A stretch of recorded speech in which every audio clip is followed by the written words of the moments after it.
What's up, guys? We're doing a seat restoration on an S2000. It's officially winter in Chicago now, so the car's gonna be down for a little while. This is the after of the steps that I found to re-dye the leather.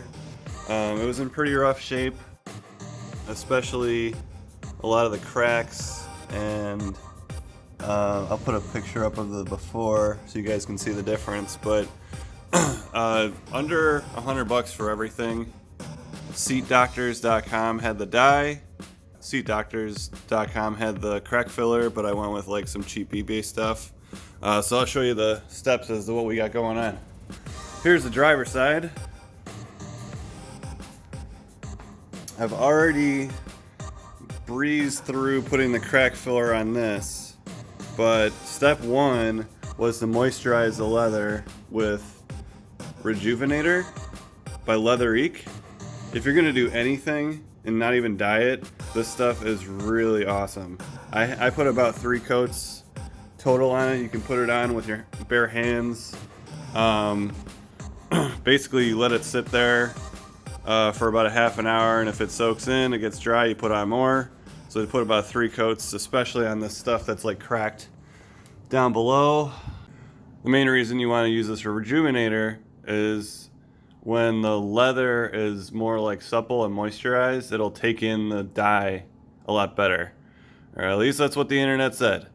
And there's lots of examples of how to do it right, and pretty much all of them say to moisturize it first and then clean it off and then do the dye. You don't want to just do it to hard, old, cold leather. I'm gonna put another couple dabs of the crack filler on, like where I can see the big stuff. Like you can see it's in pretty bad shape.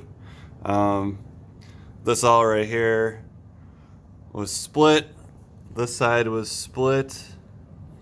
So the second step after you clean all that stuff off was to put some crack filler on there. What I did, I mixed this with a little bit of dye in a couple little cups there, because this is pure white when it comes out, and when you put pure white crack filler on this, it takes a lot of dye steps to get it to look like the original color again. So I actually just take a dab of this, a couple of drops of either black or red, and mix it up and just put it on there with a credit card. After this step, we're gonna dye it, just using some painter's tape, like on either side. I'll probably do the black first and then the red second. Let's get started.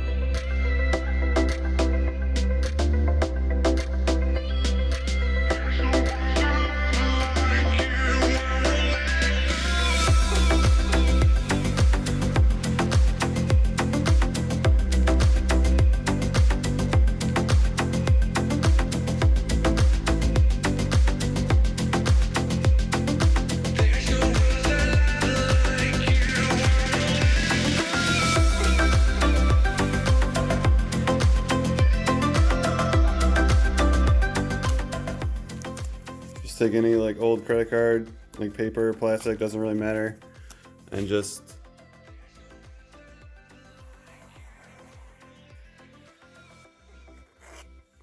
going over it. It sort of accumulates on the end, so you can use this in other places, and it's all gonna get down in those perforated holes. Don't worry about that at this step, because we got to do one little light coat of sanding after this, after it dries off, and we'll be poking those with a thumbtack. Yeah, it looks like shit right now. Once it dries and dye goes on, it's gonna look awesome.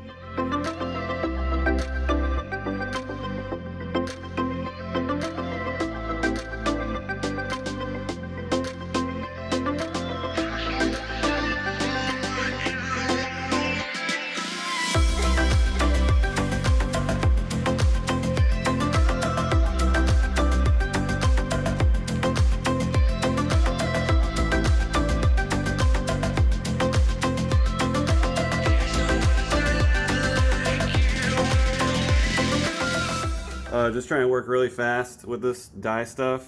Like if you have an area that needs to go back and get touched up, just leave it alone until it dries.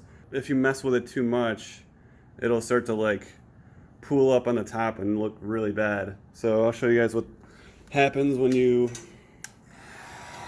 heat it up.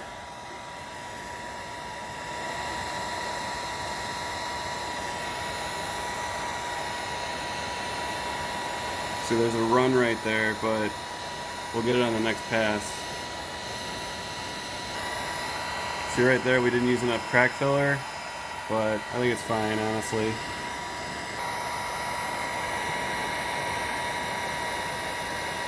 So like down there, I probably got some black ink on the red dye. We'll take care of that with some finer brushes once we go to the red stage.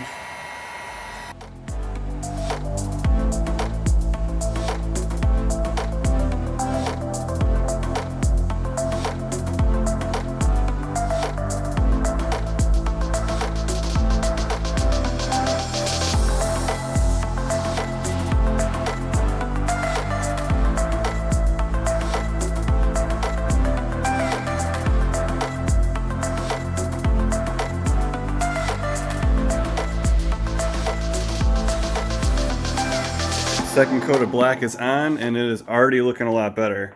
There's a little bit of streaking up in this area, but for the areas that have had cracks before, it's doing a pretty good job. I'm gonna do one more coat of black and then we're gonna do the red.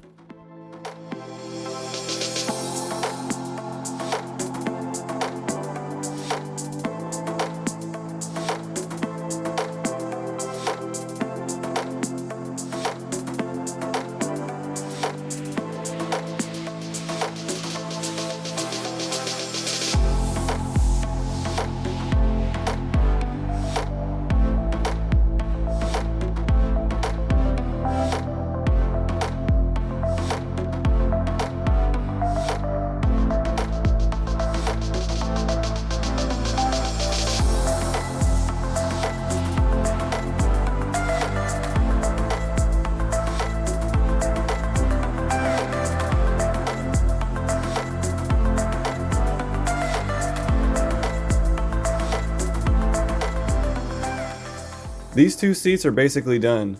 There's an optional step past this to seal them. I'm not really familiar with what the best method is to seal them, but I'm going to try Resolene.